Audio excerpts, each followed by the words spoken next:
Hi everyone. I hope everyone's doing okay after the cyclones. Thank you for taking the time today to attend my talk.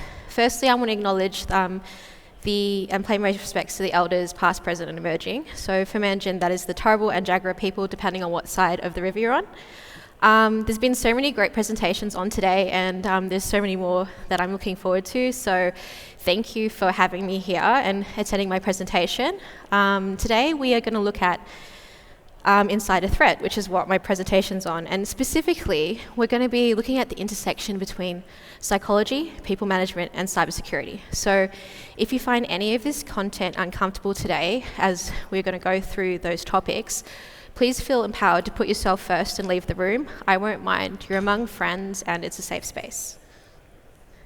So, who am I? My name is Musek. I'm from Sydney, Gadigal, and I've been a security researcher for almost 15 years. I've spent the last 8.5 years between consulting many sectors, but specifically the critical infrastructure, financial services and government space. And with a great privilege, I've recently, over the last 4-ish years, been part of an internal team. Now, when I was in primary school, I was obsessed with hacking video games, whether it be handheld devices, games that, connect to the television, computer games, games at the arcade.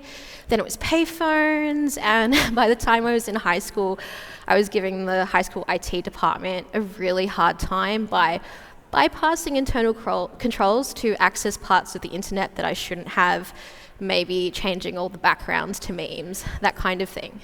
So I didn't really think that that was like anything special. So I ended up studying psychology at university. And I liked computers, but I wasn't as elite as my friends. And it wasn't until I started going to the local 2600 meetups and Roxmon, shout out to both of those crews, that I basically fell down the rabbit hole, and I've been here ever since. So I do need to say the obligatory, this presentation is based off my own views and does not necessarily reflect the views of my employers. So what are my interests outside of cyber? I like coffee and Skyrim. I've liked Skyrim for a while. I think I'm going to continue liking coffee and Skyrim. So what is an insider threat? When we think about organizational security, we often focus on the bad guys coming through the front door. We put locks on the door, we chuck our web assets behind a WAF, but what if the bad guy was already in the building? What then? An insider threat is when someone unintentionally through negligence or intentionally through malice creates a security risk to an organization that allows an organization to be breached and exploited.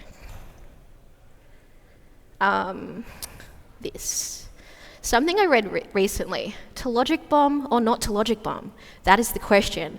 I mean, he got 10 years, so this should help you with the answer. And this is where I say, please don't do crime.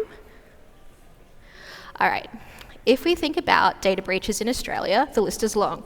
Just to say a few off the top of my head in the last 2 years, UNSW, University of Wollongong, Medibank, Optus, Latitude, St Vincent's Hospital, to name a few. So this table here is actually taken from this report called the Notifiable Data Breach Report 2024 for the last quarter. It's by an Ausgov office called the Office of Australian Information Commissioner. Now, as you can see, there were quite a few breaches that were reported, and the majority of the breaches happened in heavily regulated industries such as healthcare and the financial sector. And I mean, the data is tasty, so I understand why they were attacked, but also it's heavily regulated, like APRA, PCI, those sorts of regulations. So next slide. This is taken from the same report, and as you can see, the majority is due to malicious attack or caused by human error. Now, I think the human error part actually includes when a doctor accidentally sends your medical history to maybe a different patient. So let that also, come into mind when you're looking at this.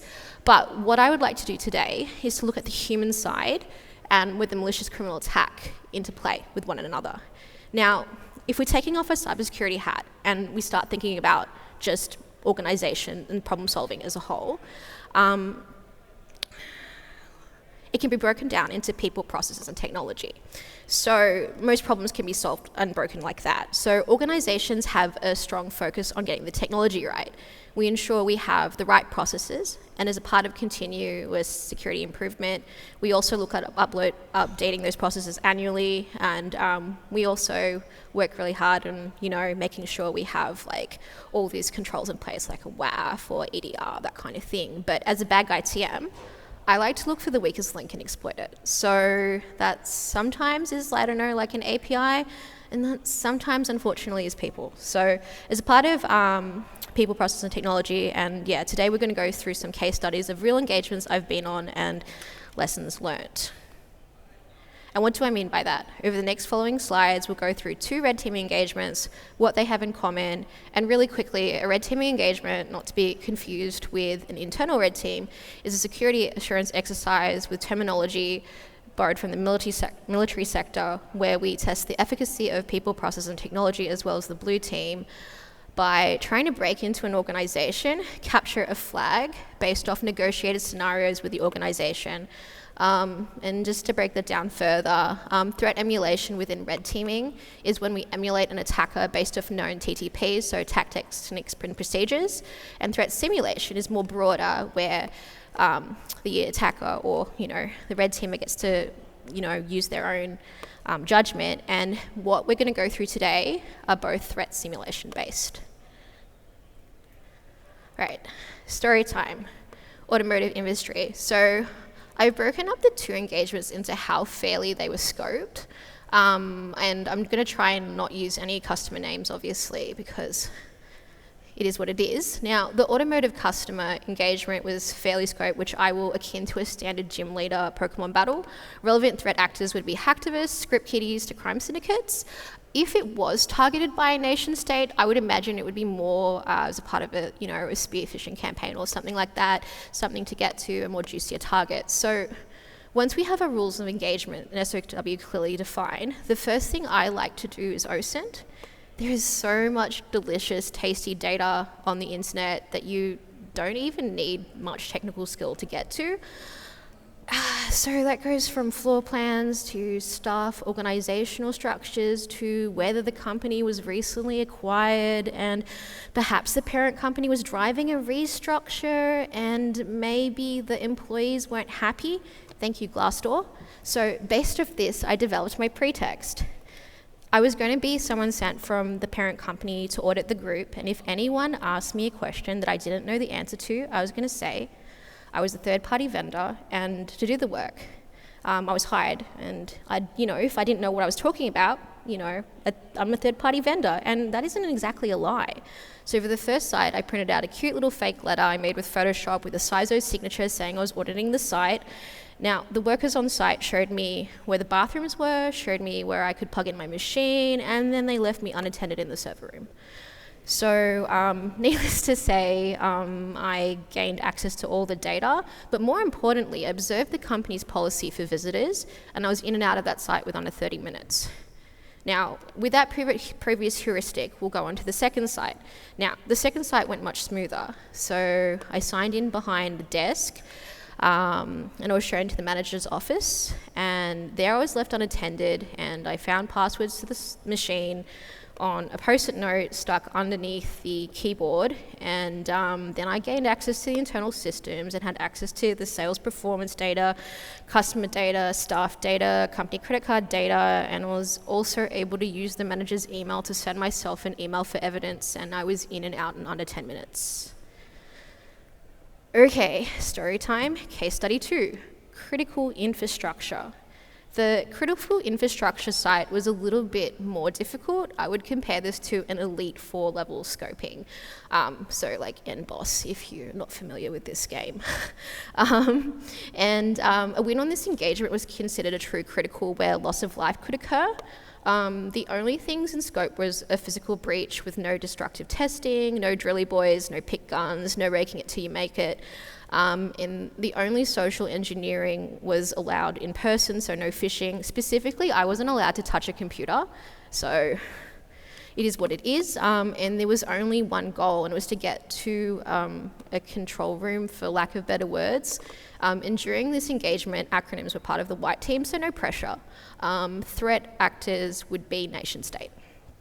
So we drove to a site, and we got on the site.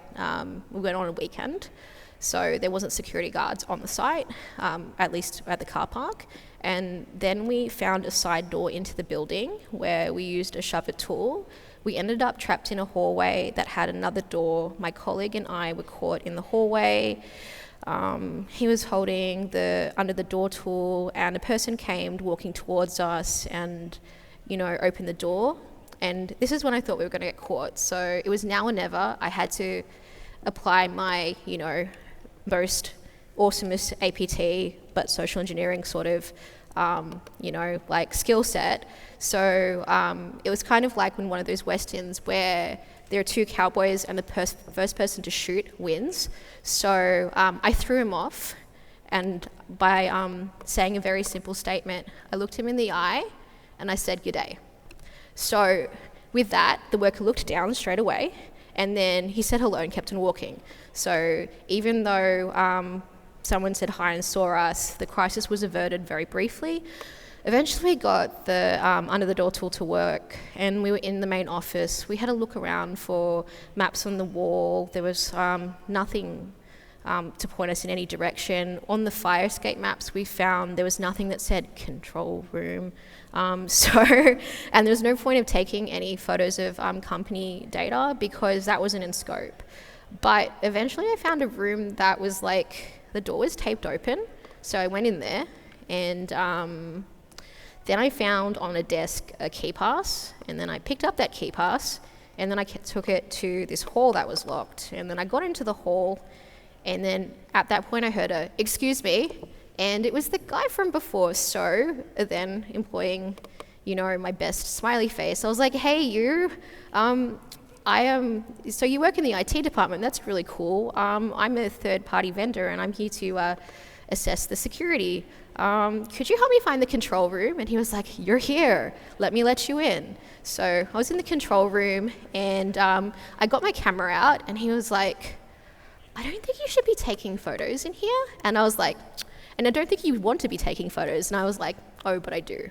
So I took a whole bunch of photos, and I thanked him for his time, and I kept on walking. Then as we were leaving, we were stopped by a security guard, and then I told the security guard we were doing an audit on security controls of the building, and he was so pleased and psyched that someone was actually trying to fix the building that he walked us around the entire site, told us which alarms weren't working, which doors were broken, and basically all the security gaps. And then we were in and out in an hour. So what just happened and why? Now, I just want to say everyone can be social engineered. It was brought up by Sara before, and it's a completely valid point. So, it's not a name and blame or shame. So, but if we do look at the two engagements, both attack vectors involve social engineering. And social engineering is the use of psychological influence on people to trick them into performing actions or divulging confidential information. And if we look at the first example, I feel like due to the fact the staff that were remaining in the two group companies feared head office, they felt like in order to remain safe in their roles, they didn't question me when I came in. And if we look at the second example, whilst people felt confident enough to question me, there were signs around the office of people trying to cut corners by taping doors open or requests for repairs to critical security systems and controls being ignored, which is a bit of a red flag. So fear, whether it be fear of repercussion or scarcity, is a strong driving factor when being primed to make an emotional decision. When we are not able to be comfortable in ourselves sometimes, we're more susceptible to be making a decision based off emotion and not logic. And this is where an attacker could pop a human shell. Boop. We are not working. Let's do this manually. Okay. Now, if we're going to take it a level lower, I won't go too deeply because there's another talk on social engineering a bit later. So we'll just go through what we've covered so far and what techniques we used in these two particular engagements. So very quickly, cognitive bias is the tendency to act in an irrational way due to our limited ability to process information objectively. So it's not always negative, but it can cloud our judgment and affect how clearly we perceive situations or potential risks. And everyone has cognitive biases. So I like to say, check yourself before you wreck yourself. Examples of cognitive biases used in this engagement are authority bias. People tend to trust and follow those they perceive as having authority, even if the authority is fake, like a third-party vendor. Scarcity bias. So the perception of limited resources or opportunities can lead to impulsive decisions. Social engineers might create a sense of urgency or exclusively, like, hey, we're here to help you fix your security. Tell me where all your holes are, and we'll fix it for you. We'll talk to the board and sort it out. So there's that. And social proof bias. People tend to follow the actions and opinions of others, especially if they perceive them as similar or trustworthy. A little bit of a tradecraft here, like if you guys are doing a red team engagement and you're doing like an in-person thing, send 2 consultants because they can bounce off each other and it creates that, sense of legitimacy with what they're saying, particularly if they're really comfortable with one another. Okay, so there's that. Next slide. And operational security, psychological safety, and why it matters. And this is what the meat and potatoes of basically what I want to say. So whilst I'm all for freedom of expression and freedom of speech, I was able to develop the first pretext based off information I gleaned from Glassdoors. Now, while we cannot prevent people from posting about their negative experiences within a company en masse, we can, however, foster a safe work environment where people feel they're safe and they're not building resentment in the first place. So in the Australian workplace, psychological safety refers to an environment where employees feel comfortable expressing their ideas, concerns, mistakes without fears of negative repercussion, like punishment, humiliation, or being shut down, allowing them to contribute openly and participate without anxiety. And not only does it create a more productive work environment, it is also covered in Australian law for work health and safety. And if we go a bit further, Google conducted a study called Project Aristotle. The aim of the project was to identify what makes a high-performing team. And the researchers found it didn't really matter who was on the team, it mattered how the team worked together. And the number one most important factor for that team was psychological safety. So what I would like to propose is not only psychological safety, something really important for work health and safety, it's also important for innovation and productivity, but hear me out here, wild idea, an organisation security posture. Zero trust. Now, zero trust is an approach to security where we assume no user or device is trustworthy. When we think about mitigation of insider threat to an organisation, we think about access management, network segmentation, DLP, entity behaviour analytics, monitoring, and threat detection. This is the technology side. And I would like to hope mostly we get that right, fingers crossed. When we think about processes, you could have things in place like regular access reviews and secure and on and offboarding policies, and even a policy where if you see someone without a pass in your office, you escort them to the front desk. But what about people? And this is where I think having a robust security awareness program in conjunction to a psychologically safe work environment comes into play. You can have all the best tech in the world, but if your workers are not engaged, they can become a target or even, become attackers themselves. When a person feels psychologically safe, they can ask questions, feel free to challenge ideas, innovate, and report risks. Without psychological safety, there's a weak spot in the armour. So today, I would like to issue a challenge. What can you do in your everyday role to create a psychologically safe work environment? As a student, will you be a good team player when you do your next CTF? Because everyone has different abilities and, we all begin at some point. As a consultant, will you help your grad with their pen test, or are you just going to tell them to Google it for the 50 millionth time? As a manager, will you listen to your team and gain buy-in before making a decision that affects everyone? And as an organisation, will you consider innovation, psychological safety, and cybersecurity in a way where it complements each other? A big shout out to Droppy the Sleuth and the CrikeyCon crew for having me. My name is Musek. Feel free to say hello during the break. Thank you.